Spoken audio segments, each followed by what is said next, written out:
ये बाहर चली जाती। ते मन नूं भुख काहदी सी? काम क्रोध लोभ हंकार दे। मन नूं काहदी भुख सी? ईर्षा द्वेष मेरी तेरी दी। जिहड़ी अवगुणा दी भुख सी लगी हुई, जदों तुसां अमृत नाम भोजन खा लिया, ਉਹਦੀ प्यास भी मिट गई तो भुख भी मिट गई। वो प्यास भाव, वो भुख भाव, वो अवगुण बाहर चले गए जद अंदर नाम का भोजन आ गया। ये नाम कमाई नहीं करते, सिमरन नहीं करते,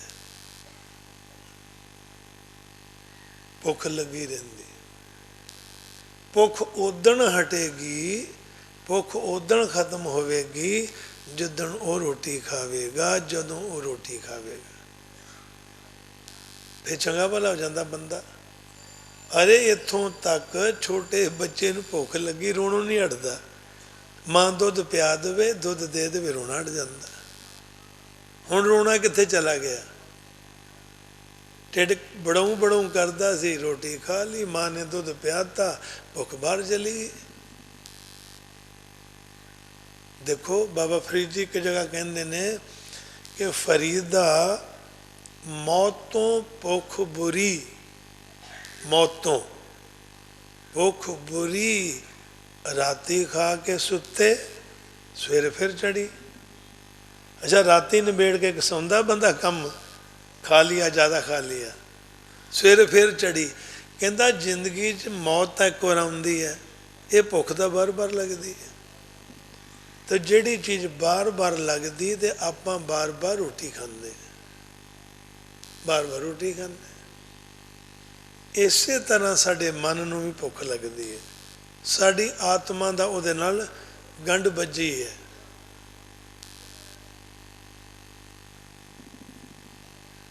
जद असी मन नूं भोजन दे दिंदे हां, अमृत नाम भोजन इत पहुंचो, सर्ब वेला मुख पावो। सर्व वेला अमृत वेले उठ गए। संध्या टाइम 2 वारी हुंदा दिन च। संध्या आपां संध्या कहने आ जिहड़ी हुण पैनी है, शाम जी नहीं जदों पैंदी संध्या उहनूं कहने आ। संध्या एक्चुअल 2 हुंदियां ने, 2। एक संध्या हुंदी है जदों रात दी उम्र खत्म हुंदी है ते सवेर अजे एक अद्धी किरण भी धरती ते नहीं पई।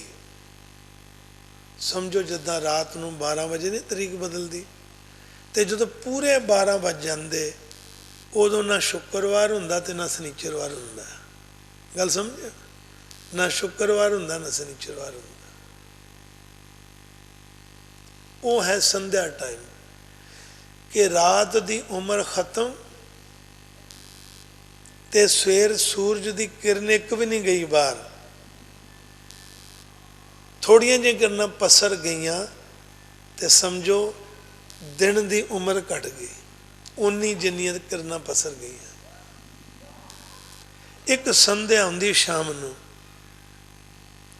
सूरज अपने उतार ते आ गया, अजे हनेर ने पैर नहीं पसारिया। एक वो संध्या टाइम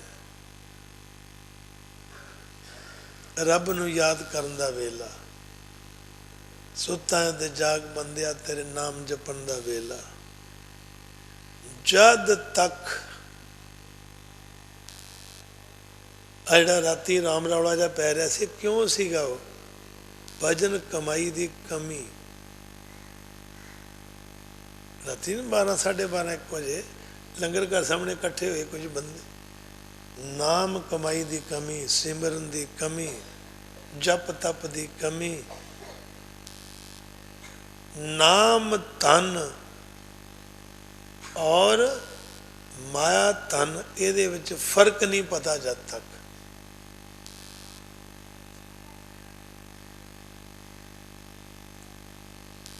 फिर बैठिया बीबियां 2-4 कहदियां दोवें एक तरह किदा हो गए।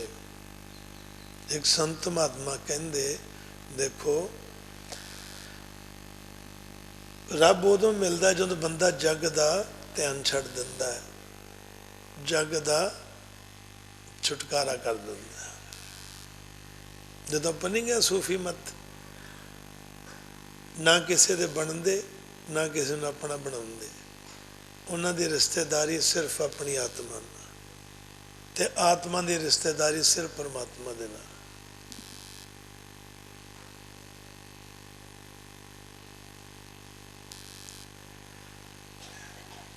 ਤੇ ਉਹਨਾਂ ਦੇ ਕਹਿਣ ਦੇ ਨਾਲ ਕਈਆਂ ਨੇ ਆ ਜਿਹੜੀਆਂ ਗੁਥਲੀਆਂ 'ਚ ਗਾਂਹ ਪਛਾਂ ਰੱਖੇ ਸੀ ਮਾਇਆ ਧਨ ਖਰਚ ਖੁਰਚ ਲਿਆ, ਪਰ ਜਿਹੜੇ ਚੇਲੇ ਚੀਨੀ ਹੋ ਜਾਂਦੇ ਨੇ, ਕੋਈ ਤਾਂ ਗੁੜ ਰਹਿੰਦੇ ਨੇ ਚੇਲੇ, ਕੋਈ ਚੀਨੀ ਹੋ ਜਾਂਦੇ ਨੇ, ਉਹਨਾਂ ਨੇਫਿਆਂ ਨੂਫਿਆਂ 'ਚ ਰੱਖਿਆ ਹੁੰਦਾ ਉਰੇ ਕੁੰਦਰਾਂ ਕੰਦਰਾਂ 'ਚ। ਇੱਕ ਦਿਨ ਬਾਬਾ ਜੀ ਕਹਿਣ ਲੱਗੇ ਚਲੋ ਚੱਲੀਏ ਕਿਤੇ ਜਾਣਾ, ਚੱਲ ਪਏ।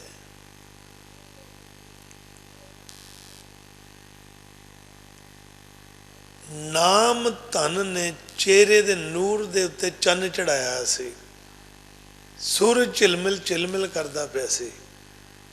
ਆਦਮੀ ਉਹ ਹੈ ਜਿਸ ਨੂੰ ਅੱਖ ਦੀ ਸਮਝ ਹੋਵੇ ਤੇ ਸੂਰਜ ਦੀ ਸਮਝ ਹੋਵੇ, ਉਸ ਅੱਖ ਦੀ ਸਮਝ, ਔਰ ਅੰਦਰ ਜਿਹੜਾ ਸੂਰਜ ਜਗਮਗਾ ਰਿਹਾ ਹੈ, ਮਿੱਟੀ ਧੁੰਦ ਜਿਹੜਾ ਚਾਨਣ ਕਰਨਾ ਜਿੰਨੇ, ਤੇ ਆਤਮਾ ਦੀ ਸਮਝ ਹੋਵੇ। ਕਿਉਂਕਿ ਸਾਡੀ ਆਤਮਾ ਨੂੰ ਸੂਰਜ ਚਲਾਉਂਦਾ ਹੈ। ਜਿਹਨੂੰ ਸੂਰਜ ਦਾ ਨਫਾ ਨੁਕਸਾਨ ਨਹੀਂ ਪਤਾ, ਉਹ ਆਪਣੀ ਆਤਮਾ ਨੂੰ ਚਲਾ ਨਹੀਂ ਸਕਦਾ ਠੀਕ। ਸਾਡੇ ਮਨ ਨੂੰ ਚਲਾਉਂਦਾ ਹੈ ਚੰਦਰਮਾ, ਜਿਹੜਾ ਰਾਤ ਨੂੰ ਚੜ੍ਹਦਾ ਹੈ। ਇਹਦੇ ਨਾਲ ਸਾਡਾ ਮਨ ਚੱਲਦਾ ਹੈ, ਆਤਮਾ ਚੱਲਦੀ ਹੈ ਸੂਰਜ ਦੇ ਨਾਲ।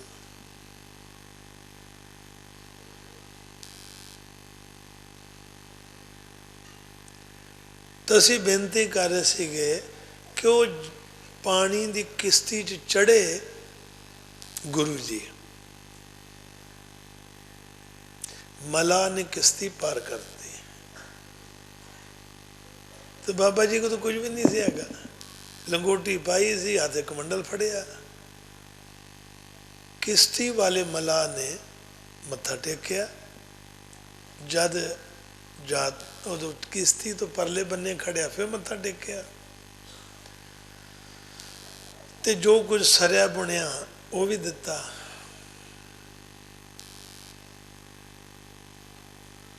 ਚੇਲੇ ਚੜ੍ਹਨ ਲੱਗੇ, ਨਾਮ ਧਨ ਪੱਲੇ ਨਹੀਂ।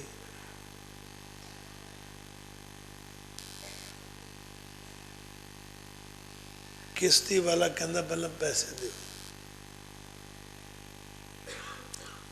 ਮਿਹਨਤਾਂ ਨਾ ਇੰਨਾ ਲੱਗੇਗਾ ਪਾਰ ਕਰਨ ਲਈ।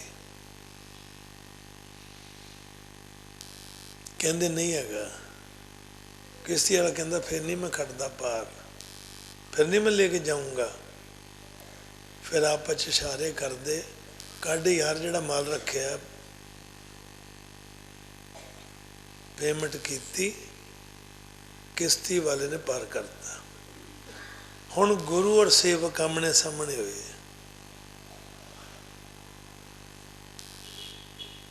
ਸੇਵਕ ਕਹਿੰਦੇ ਜਿਹੜੇ ਚੀਨੀ ਹੋ ਗਏ ਹੁੰਦੇ ਨਾ, ਉਹ ਬੈਠੇ, ਬਾਬਾ ਜੀ ਤੁਹਾਡੀ ਗੱਲ ਮੰਨਦੇ ਤੇ ਮਰ ਜਾਂਦੇ, ਰਾਤ ਨੂੰ ਤੇ ਇੱਥੇ ਜੰਗਲੀ ਜਾਨਵਰ ਆ ਜਾਂਦੇ ਨੇ, ਅਸੀਂ ਨਾ ਨੇਫਿਆਂ ਨੂਫਿਆਂ 'ਚ ਪੈਸੇ ਰੱਖਦੇ, ਨਾ ਕਿਸ਼ਤੀ ਵਾਲਾ ਕਰਦਾ, ਤੁਹਾਨੂੰ ਤੁਸੀਂ ਤੇ ਚਲ ਗਏ ਪਾਰ, ਸਾਡੇ ਵੱਢ ਖਾਣਾ ਸੀ ਬਘਿਆੜ ਨੇ ਰਾਤ। ਕਦੇ ਚੇਲਿਆਂ ਦੀ ਗੱਲ ਵੀ ਮੰਨ ਲਿਆ ਕਰੋ। ਅਸੀਂ ਠੀਕ ਕਹਿੰਦੇ ਸੀ ਕਿ ਪੱਲੇ ਮਾਲ ਹੋਣਾ ਚਾਹੀਦਾ ਤਾਂ ਨਿਕਲਦਾ ਬੰਦਾ, ਅਸੀਂ ਠੀਕ ਕਹਿੰਦੇ ਸੀ। ਬਾਬਾ ਜੀ ਚੁੱਪ ਸ਼ਾਂਤ। ਬਾਬਾ ਜੀ ਕਹਿੰਦੇ ਕਹਿ ਲਈ ਗੱਲ ਤੁਸੀਂ? ਹਾਂ। ਬਾਬਾ ਜੀ ਕਹਿੰਦੇ ਮੈਂ ਠੀਕ ਕਹਿੰਦਾ ਸੀ। ਜਦੋਂ ਤੱਕ ਤੁਸੀਂ ਤਿਆਗਿਆ ਨਹੀਂ ਤੇ ਤੁਹਾਨੂੰ ਉਹਨੇ ਪਾਰ ਨਹੀਂ ਕੀਤਾ। ਜਦ ਤੱਕ ਉਹ ਚੀਜ਼ ਨੂੰ ਤੁਸੀਂ ਫੜਿਆ ਸੀ ਤੇ ਉਸਨੇ ਪਾਰ ਨਹੀਂ ਕੀਤਾ। ਕਹਿੰਦੇ ਨਹੀਂ ਜੀ ਅਸੀਂ ਠੀਕ ਕਹਿੰਦੇ, ਕੋਲ ਹੁੰਦੇ ਤੇ ਪਾਰ ਆ ਗਏ, ਨਾ ਹੁੰਦੇ ਕਿੱਥੋਂ ਹੁੰਦੇ। ਤੇ ਮੁਰਸ਼ਿਦ ਕਹਿਣ ਲੱਗਾ ਮੈਂ ਤੁਹਾਨੂੰ ਕੋਈ ਕਿਰਾਇਆ ਨਹੀਂ ਦਿੱਤਾ, तो ना उन्हें मेरे को मंगया। बहन लगे भी उन्हें नमस्कार की थी, तो उतरन लगे भी की थी, तो आने लगे 2 दमड़ियां भी दी।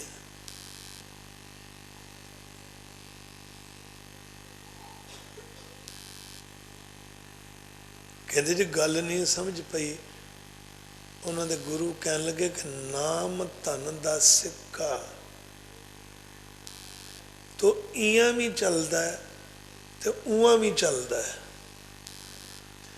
नाम धन दा सिक्का तो इस जमीन ते भी चलता है, आकाशां पतालों च भी चलता है। जिदन गुरु नानक घरों तुरया होगा केड़ा धन लैके गया होगा। अगर उसने 4 उदासियां घूमतियां तो नाम धन दे बल दे उत्ते बाले ते मर्दाने नूं लै करके जिसने दुनिया च आवाज बुलंद की होगी तो नाम धन दे सहारे ते।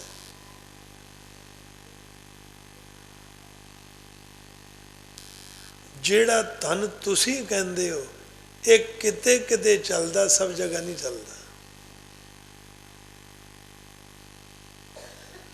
जदों एदा मोह छड़ करके कोई नाम धन दे पिछे पै जांदा है, फिर तां ए जेड़े धन दे मगर तुसी झूठ सच मार मार के अपना ईमान बेच के लगे हो, ये धन तां पैरां च रुलदा, फिर पैरां च रुलदा।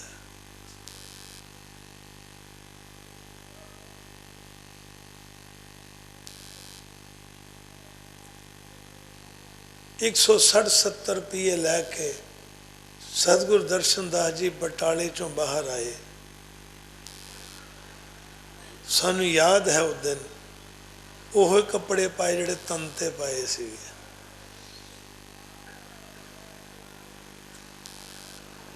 ते महाराज दर्शन दास जी की केड़ी मिल चलती है, केड़ी फर्म चलती है, केड़ी फैक्ट्री चलती है। नाम तन इतना क है कि थले भी काम करी जाता तो उत्ते भी काम करी जाता।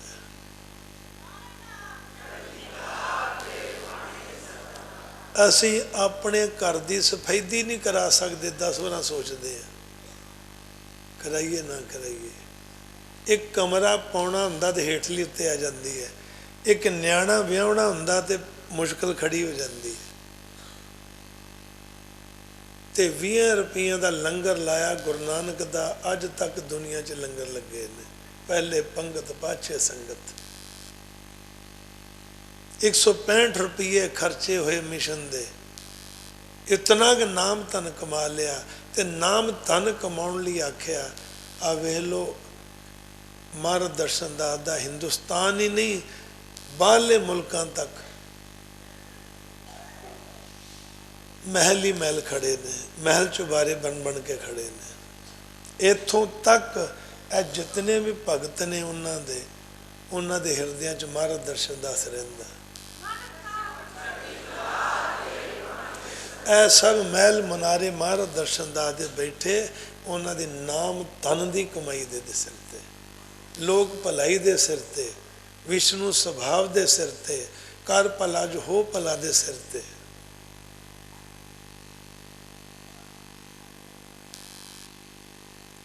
हुण एक गल असी नहीं छेड़ी, बस इन्नी गल आखी कि 2 धिरां ने, रब ते भगत, गुरु ते सेवक, मुरीद ते मुरशद, जिहड़े एक दूजे नूं बांगे सुमानी कलामे लाई शब्द दे नाल आवाज़ मारते ने, नाम ना आवाज़ मारते हैं। इन्हां दोनों धिरां नूं जोड़न वाला एक तीसरा बंदा होर हुंदा जिसनूं मुरशद कहंदे ने, जिसनूं तुसीं नहीं जानदे उहदा नाम दसदा है, बाहें पकड़ के उत्थे लै जांदा है। वो जिहड़ा तीसरा बंदा सी वही तो महाराज दर्शन दास होए, जिहड़ा साडी आत्मा और सतगुरु दे विचकार जिसने आवाज़ दे के उहदे नाल मिलाता। विछड़े हुए बच्चे नूं मां नाल मिलाता, ਵਿਛੜੇ ਹੋਏ ਬੰਦੇ ਨੂੰ ਪਰਿਵਾਰ ਦੇ ਨਾਲ ਮਿਲਾਤਾ ਜਿਸਨੇ। ਗੁਰੂ ਤੇ ਸਤਿਗੁਰੂ ਨੂੰ ਮਿਲਾਉਂਦਾ, ਸਤਿਗੁਰੂ ਤੇ ਅੱਗੇ ਮੇਲ ਮਿਲਾਉਣਾ, ਜਿਹੜਾ ਅੰਦਰ ਬਹਿ ਕਰਕੇ ਸਾਨੂੰ ਯਾਦ ਕਰਦਾ, ਸਾਨੂੰ ਆਵਾਜ਼ਾਂ ਮਾਰਦਾ। ਤੇ ਆਪਾਂ ਜਿੰਨੇ ਵੀ ਬੈਠੇ ਹਾਂ, ਕਈ ਇਹਦੇ ਕੋਲ ਉਹ ਕੰਮ ਲੈਂਦੇ ਜਿਸ ਕੰਮ ਲਈ ਆਇਆ ਵਿਚੋਲਾ ਬਣ ਕੇ, ਤੇ ਕਈ ਉਸ ਗੱਲ ਨੂੰ ਭੁੱਲ ਜਾਂਦੇ। ਉਹਦੇ ਨਾਲ ਜਿਹੜੀਆਂ ਸਹੂਲਤਾਂ ਲੱਗੀਆਂ ਨੇ, ਕਈ ਸਹੂਲਤਾਂ 'ਚ ਹੀ ਰਹਿ ਜਾਂਦੇ, ਕਈ ਸਹੂਲਤਾਂ 'ਚ ਹੀ ਰਹਿ ਜਾਂਦੇ। ਅੱਜ ਇਹ ਗੱਲ ਕੀਤੀ ਕਿ ਕਿਸੇ ਗੁਰੂ ਸ਼ਰਨ ਕੋਈ ਬੰਦਾ ਜਾਂਦਾ, ਉਸ ਨੂੰ ਨਹੀਂ ਪਤਾ ਮੇਰੇ ਅੰਦਰ ਵੀ ਬਹਿ ਕੇ ਉਹ ਬਾਂਗ ਦਿੰਦਾ, ਮੇਰੇ ਅੰਦਰ ਬਹਿ ਕਰਕੇ ਵੀ ਉਹ ਆਵਾਜ਼ ਦਿੰਦਾ। ਉਹ ਬੀਂਡਾ ਵੱਜਦਾ ਤਾਂ ਹੈ, ਉਸ ਨੂੰ ਉਹਦੀ ਸਮਝ ਨਹੀਂ, ਆਵਾਜ਼ ਤਾਂ ਹੈ, ਉਹਦੀ ਸਮਝ ਨਹੀਂ।